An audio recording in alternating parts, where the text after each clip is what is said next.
An alleged Russian hacker accused of targeting the United States could now face extradition to the U.S. Police in the Czech Republic arrested the suspect 2 weeks ago with help from the FBI. Video of his arrest has just been made public. In fact, his name has not yet been released. Now, this comes amid concerns that Russian hackers are trying to influence the United States election, now just 20 days away. For more on the threat then posed by hackers, I'm joined by Dmitri Alperovitch. He's the co-founder of CrowdStrike, which is the cyber firm that identified Russia in the hack of the Democratic National Committee, albeit something that one of the candidates for president still refuses to officially accept. Dmitri, very much appreciate the time, and so very much to get to here. First, the reaction to this arrest of this hacker in Prague.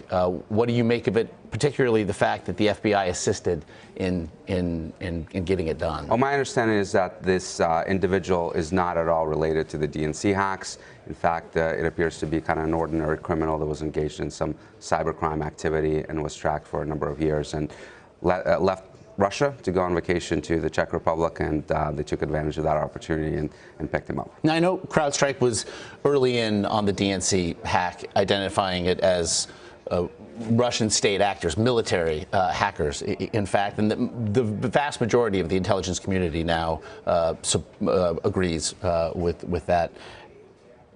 What is the end game, though, for Russia? Is it something specific, or is it? Do you think they're just looking to cast doubt on the process as a whole? Well, I think it's actually very insidious. They're trying to influence the process and get a percentage of the American public to actually disbelieve that the process is free and fair.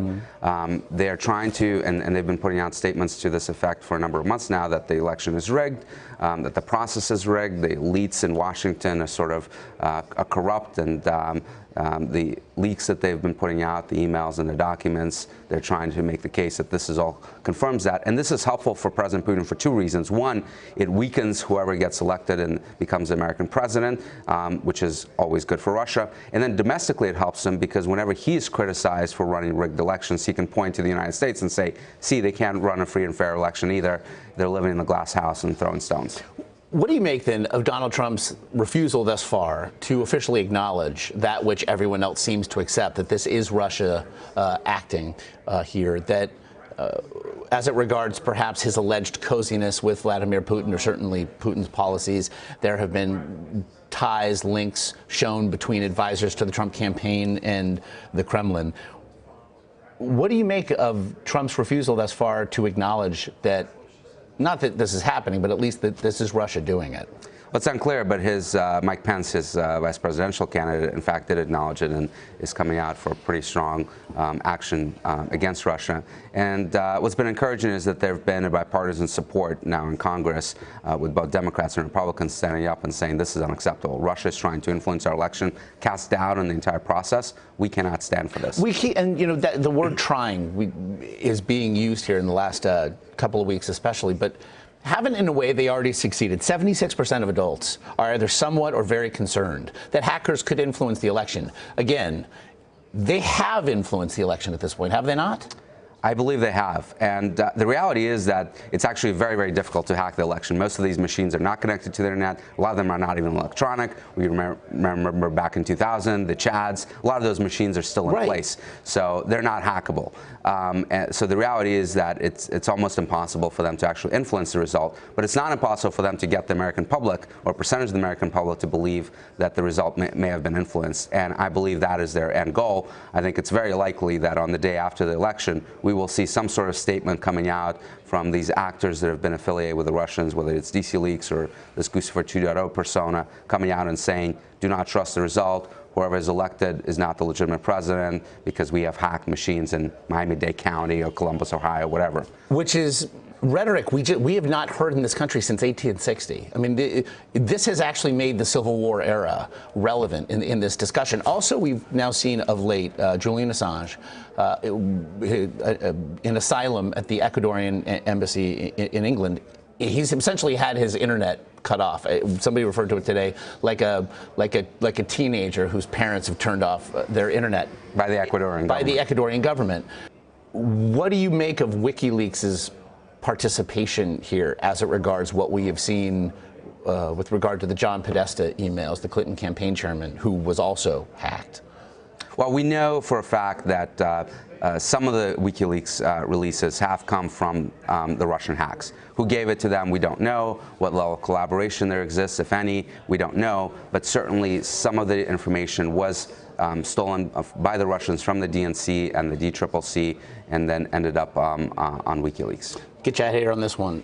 What then can the U.S. do by way of response? The term cyber warfare has been used. It would seem then this is obviously the front line of the war, perhaps still to come. What can and what do you expect the U.S. to do? Well, I think there are two things, what the U.S. government should do and what organizations should do individually that may be coming under these attacks. From a U.S. government perspective, we need to stop thinking of this as a cyber incident. This is Russia influencing the election. It just so happens that it's been done mostly through cyber. Yeah. But Russia needs to be confronted on this. We have various mechanisms, diplomatic sanctions, even military options that can be looked at in a totality of our relationship, whether it's in terms of what Russia is doing in Syria or in the Baltics, doing very dangerous overflights of our ships. So we have to look at how we're going to confront Vladimir Putin and make sure that he understands this is unacceptable. In terms of the private sector, they're going to come under continued attacks, as we have seen throughout this year, from Russian-sponsored hackers and perhaps even other actors. And every organization, I believe, needs to do three things. One, they need to do a compromise assessment, kind of assume that you're already compromised, and make sure that your network is clean. They need to make sure they have full visibility into all of their systems, and then they need to actually proactively hunt for the adversary. This is a different mentality where you're not waiting for an alarm to go off, but you're assuming that someone's already on the inside, and you're looking with a flashlight under every desk and every corner trying to find the attackers. How quickly, how seismic a shift will that be for the private sector? I think it's a significant shift because up to this point, a lot of the private sector has not really dealt with the Russian government. They have not dealt with nation states.